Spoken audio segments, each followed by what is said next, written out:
Hi, this is Jeff Coronado on behalf of JCSE, and this is a session in Bridging the Gap.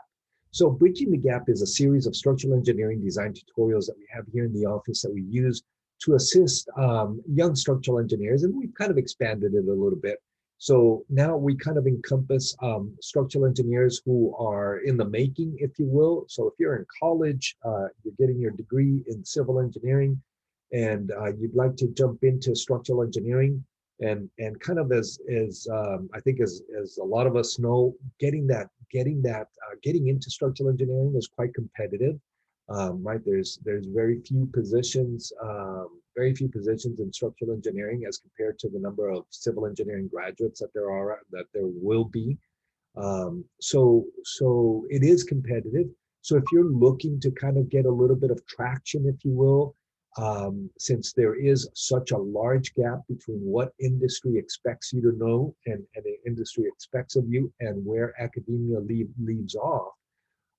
If you're looking to get a little bit of traction, then by all means, these tutorials are for you. And also, if you were fortunate enough to get into structural engineering, but again, because there is such a large gap between where academia leaves off and what industry will kind of expect you to know, so in order to help you gain traction, these structural engineering design tutorials are kind of intended for you. So hopefully you will find this helpful. Um, by all means, if at the end of this tutorial, if you found it to be informative, sure would appreciate if you give us a thumbs up. Any feedback that you have, by all means, you feel free to leave feedback at the end of the tutorial session. And if it was helpful for you, if the structural engineering design tutorial was helpful, subscribe to our channel, JCSE LLC, and you can then click on the flag there, and you will be notified of when new structural engineering design tutorials are uploaded for you. Okay. So with that in mind, let's go ahead and take a look at what we have here. And this was in particular kind of a question that kind of came in terms of how do you show a rafter notch? So this is a question from a young structural engineer. And so sure, it's a valid point. Let's explore that a little bit. Here's the detail that they were working on. And you can kind of see what creates a little bit of an issue here. So here we've got wood framing. We've got a beam here, right? And then it looks like we have rafters. I'll show those maybe in another color. Let me use red. So we've got a rafter framing here, rafter framing here, right? So we've got rafters supported by it looks like they've got a hip beam here. And then, but then they're using hangers. So they're using hangers. Let me show you here. We're using hangers right here and right here to support the rafters off of that beam. So to be able to support that rafter, we need to sort of create a little bit of a cut in the rafter at the end. And those cuts is what we call in industry bird's mouth. So we've got bird's mouths going on with these rafters. Let me see if I can clear the screen maybe. Okay, now we can see more clear. So the bird's mouth is, in essence, the little notch that we have to create to be able to support the rafter. Let's look at one or the other. I'm just going to focus on kind of the left side.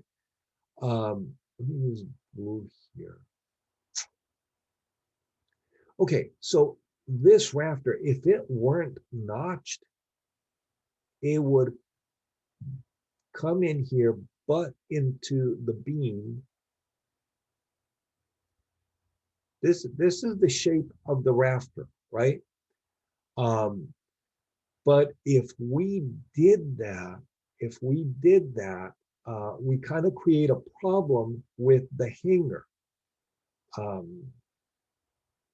Now, one option that we could do, and this is not what we want to do, so I'm going to do it wrong, but one option, if we weren't notching the rafter, right, then would be to put the hanger, let me see, what would we do?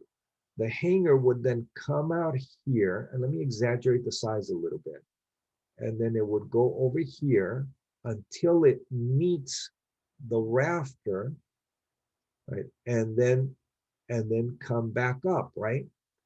But the problem if we did that is that then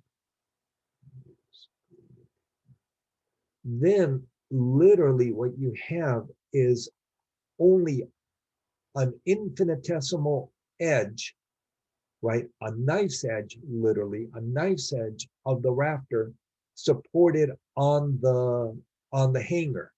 Okay, hopefully you can visualize that. So instead, what we will do is um,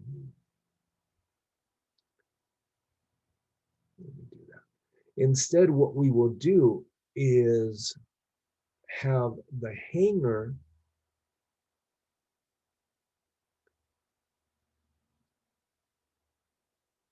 come basically to the bottom of where the rafter would hit, and then that's where we would specify the base of the hanger to occur. So, but now if we really look at this closely, I don't think I can zoom that in. So if I try to draw this kind of a blow up, what we would have is the hanger out here. And then in blue, let me show you the rafter.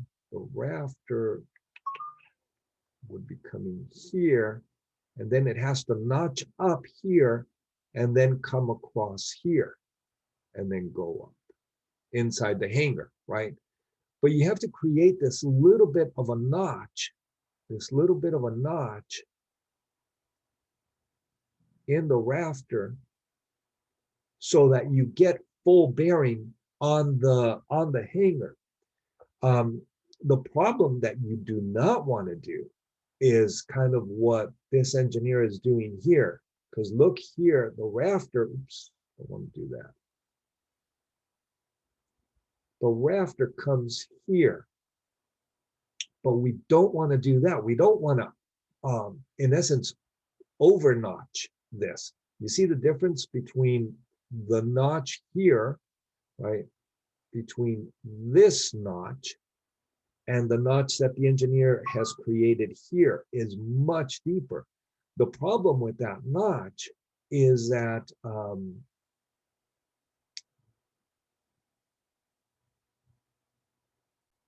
the problem there is you're greatly amplifying those stresses. Remember that the shear stress, sorry, so my shear stress, let me just say it this way. The shear stress is going to be proportional to the shear force divided by the cross-sectional area, right?